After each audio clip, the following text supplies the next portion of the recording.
चाहे शहरी परिवहन की चर्चा हो या फिर शहरों को प्रदूषण मुक्त बनाने का विचार, हर बार सार्वजनिक परिवहन पर जोर देने की बात होती है, लेकिन लगता है कि सार्वजनिक परिवहन को लेकर हमारे पास कोई ठोस रणनीति नहीं है।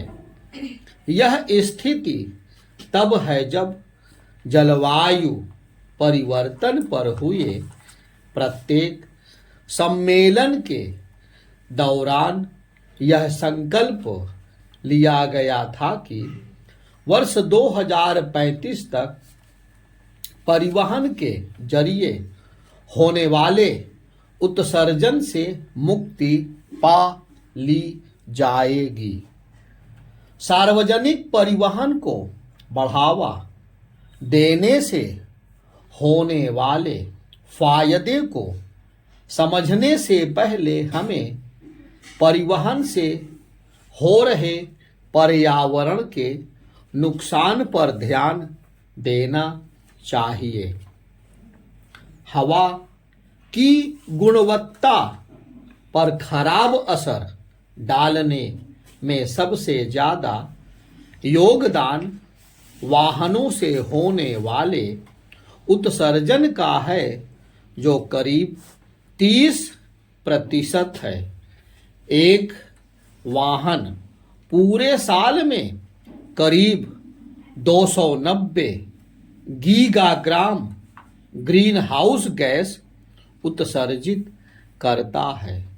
दिल्ली एनसीआर के लोग इन दिनों विश्व स्वास्थ्य संगठन के प्रदूषण मानक से करीब 20 गुना ज़्यादा जहरीली हवा में सांस लेने को मजबूर हैं।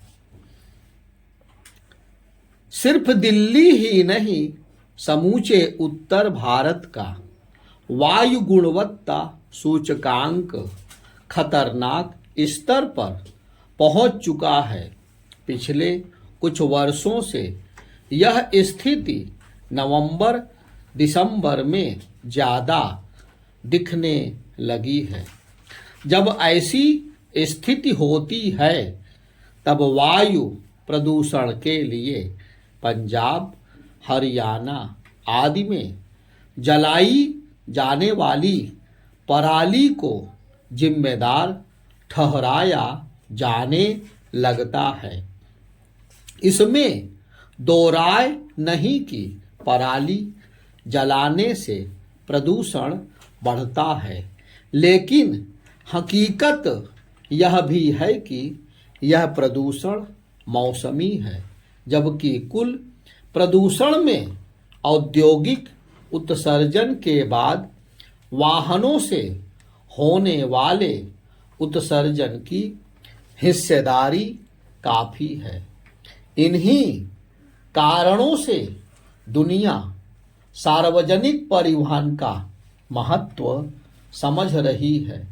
पश्चिमी देशों में भारतीय महानगरों की तुलना में वाहन ज़्यादा हैं, लेकिन उनकी निर्भरता सार्वजनिक वाहनों पर ज़्यादा है। उन्होंने कम उत्सर्जन वाली गाड़ियों के उपयोग और उत्पादन पर जोर दिया है। बढ़ते कार्बनिक उत्सर्जन और उससे होने वाले प्रदूषण के प्रति विश्व सचेत भी हो रहा है, लेकिन भारत में इसे लेकर जितनी चिंता जताई जाती है, जमीनी हकीकत उससे कहीं दूर है।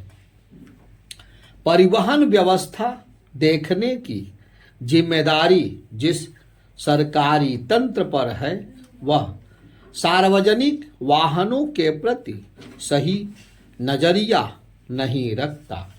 इस प्रवृत्ति को पूरे देश में देखा जा सकता है। तंत्र का यह सोच सामने तब आता है जब कोई वीआईपी हस्ती किसी इलाके से गुजरती है। ऐसी किसी वजह से नियंत्रण के दायरे में सिर्फ सार्वजनिक परिवहन ही आते हैं।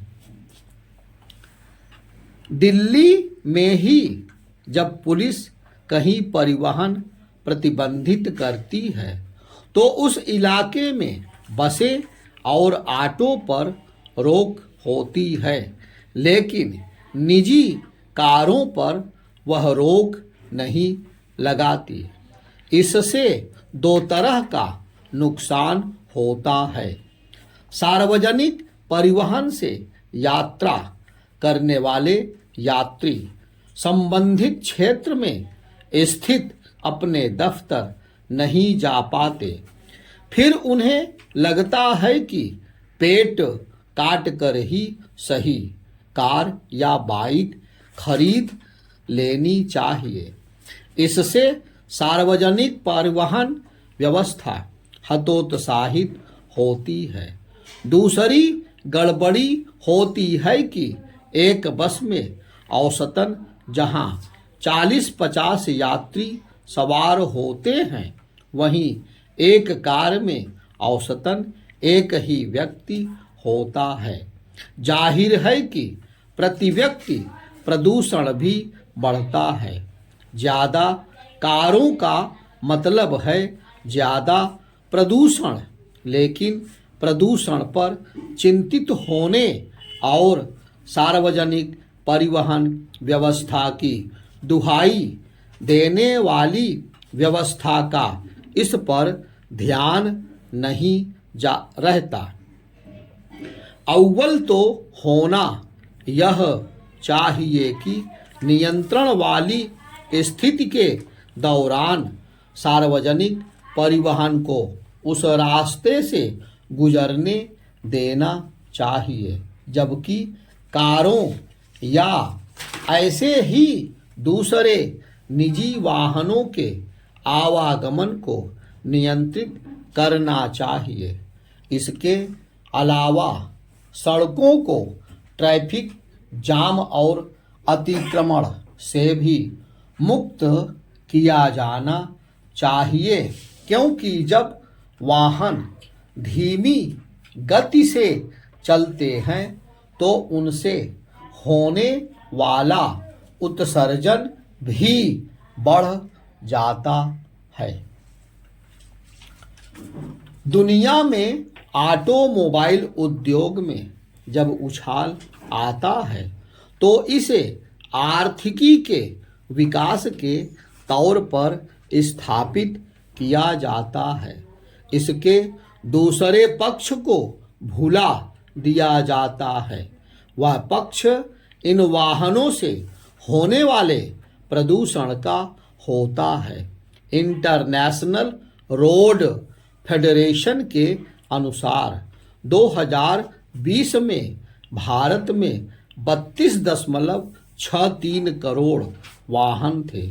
इनमें करीब 75% दो पहिया थे।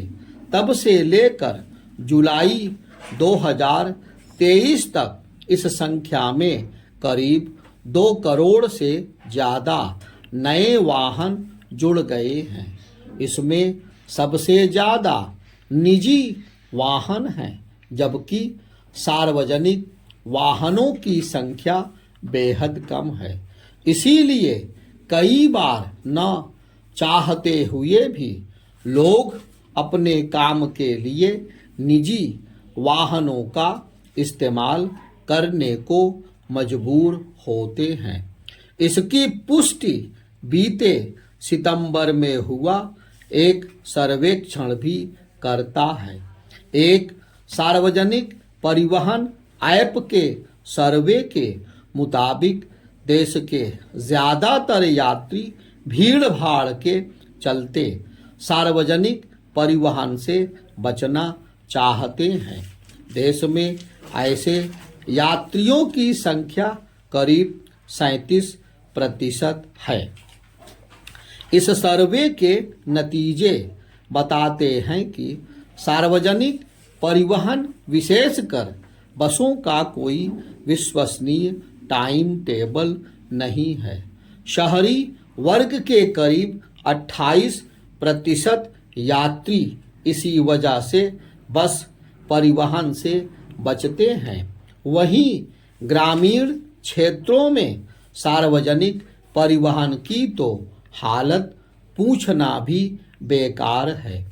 यही वजह है कि जैसे ही व्यक्ति की आर्थिक हैसियत ठीक होती है या फिर वह कर्ज लेकर भी वाहन लेने लायक स्थिति में आता है, निजी वाहन खरीदना पसंद करता है ताकि सहज तरीके से वह और उसका परिवार यात्रा कर सके।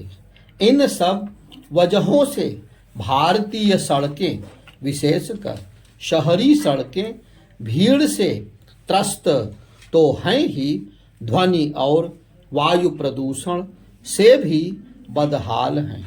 अगर सार्वजनिक परिवहन दुरुस्त होता तो ऐसी स्थिति नहीं आती। अगर सार्वजनिक परिवहन व्यवस्था सुरक्षित होती तो उसकी विश्वसनीयता बढ़ती, सड़कों पर दबाव कम होता, वाहनों का शोर कम होता और प्रदूषण में वाहन उत्सर्जन की हिस्सेदारी भी कम होती।